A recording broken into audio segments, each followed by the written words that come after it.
Mr. Carl Lowe's solitary nature had earned him a notorious reputation within his neighborhood over the years. However, after his passing, an unexpected revelation awaited Corey as they ventured into his residence, defying all prior expectations. Corey grew up in Aurora, Colorado, but he moved to a different neighborhood after receiving his real estate certification. It was a beautiful suburban area with many great people. There was only one caveat: Mr. Carl Lowe and his house. Mr. Lowe was an older man who never talked to anyone and barely left his home to get groceries. People didn't know what to think of him, and rumors started circulating among the kids. Corey's other neighbor, Mrs. Davies, liked to gossip about Mr. Lowe. You know, the kids say that he's a former inmate and doesn't like talking to people. Some people say he murdered someone. I just wish he would fix that house, she told Corey secretly when she caught him watering the garden. A former inmate couldn't have bought a house in this neighborhood, Mrs. Davies.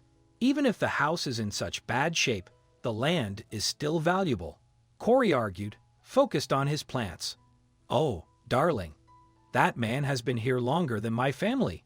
I think he bought the lot during the market crash years ago. Anyway, he has never invited anyone inside or talked to any of us since I've been here. Did you know he scared the mailman off? The older woman asked. He doesn't bother anyone. He's just a loner. It's not a big deal. I hope the kids don't disturb him, Corey said, uninterested in gossip. Mrs. Davies hummed in agreement and went back to her house. Days later, Corey ran into Mr. Lowe at the grocery store and wanted to greet him, but the older man was in a hurry. However, he noticed that Mr. Lowe only bought a few cheap sausages and bread. Oh, the man is poor, Corey thought. Maybe that's why he doesn't like talking to his neighbors. Even Corey had to admit that some of his neighbors were snobs. Hopefully, they would keep their children in check and not bother the older man. Meanwhile, he got busy with work and forgot all about his lonely neighbor. But one day, he got a curious listing from his boss. Oh hey, Mr. Sanders.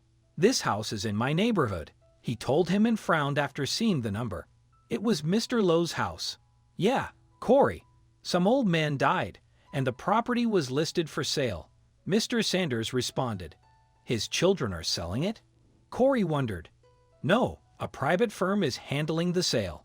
The man didn't have any family, but he stipulated that the house should be sold and proceeds would go to a charity. Ah, the firm is also paying for repairs and paint because it's in bad shape.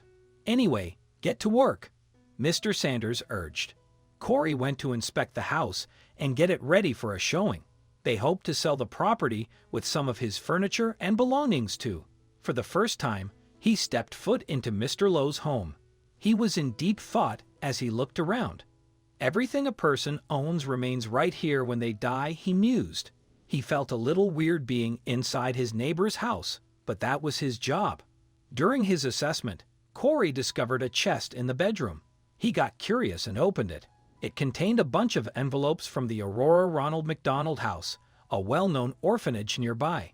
Some of the letters were from the director of the charity, thanking Mr. Lowe for his donations.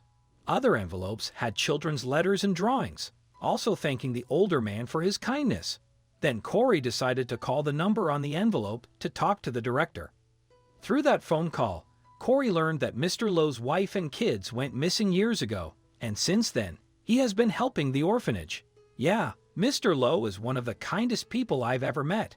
He loved playing with the kids and gave almost his entire retirement funds to us, the director revealed.